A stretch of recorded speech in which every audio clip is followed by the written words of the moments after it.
최근 장상윤 교육부 차관이 대통령실 사회수석 비서관으로 자리를 옮기면서 오석환 전 대통령실 교육비서관이 교육부 차관으로 임명됐습니다. 오석환 차관은 친일과 독재를 미화하며 박근혜 정부 역사교과서 국정화를 주도한 역사교육지원 TF 단장이었던 인물입니다.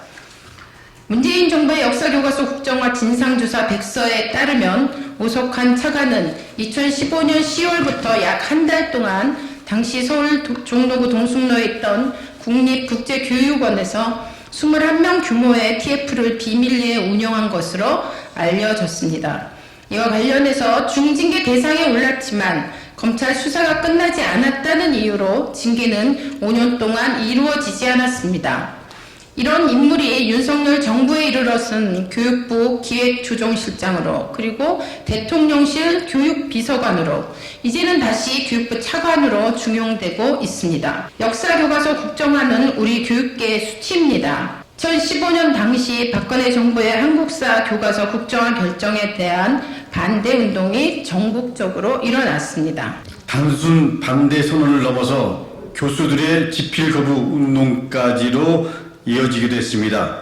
반대운동은 교수뿐 아니라 전국 역사교사 모임, 그리고 사회 원로, 시민단체 활동과 학생에 이르기까지 들불처럼 번지게 되었습니다. 결국 2016년 박근혜 대통령 탄핵으로 한국사 교과서 국정화 추진은 멈추게 됩니다.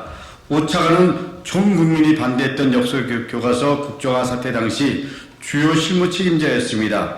심지어 교육부는 당시 공식적인 국정화 관련 업무를 담당하는 역사교육팀이 있었음에도 불구하고 별도로 좀 전에 우리 강민정 위원님께서 말씀하신 21명 규모의 TF 조직을 구성하여 운영했습니다. 이들의 역할은 국정교과서에 대한 다각적 홍보 그리고 지지 세력 양성이었습니다.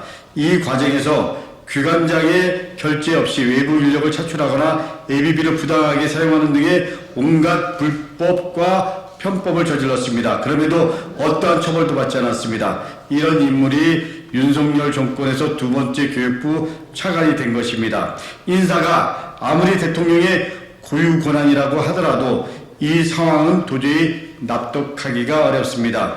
교육은 병년지대계라는 말을 무시하기로 하듯 현 정부는 교육으로 바라보지 않습니다. 오 차관이 교육부 차관으로 활동하면서 우리 교육이 어떻게 될지 걱정됩니다. 역사교과서 국정화를 다시 추진할지도 모릅니다. 자라는 아이들을 친일과 독재를 미화하는 그런 교과서로 교육을 받게 될지도 모릅니다. 무엇보다 우리 교육을 퇴행시킨 사람을 교육부 차관에 임명한 것에 대해서 저희들은 동의할 수 없습니다. 윤석열 대통령에게 절박한 마음으로 호소합니다. 더 이상 우리 교육을 퇴행시키지 마십시오.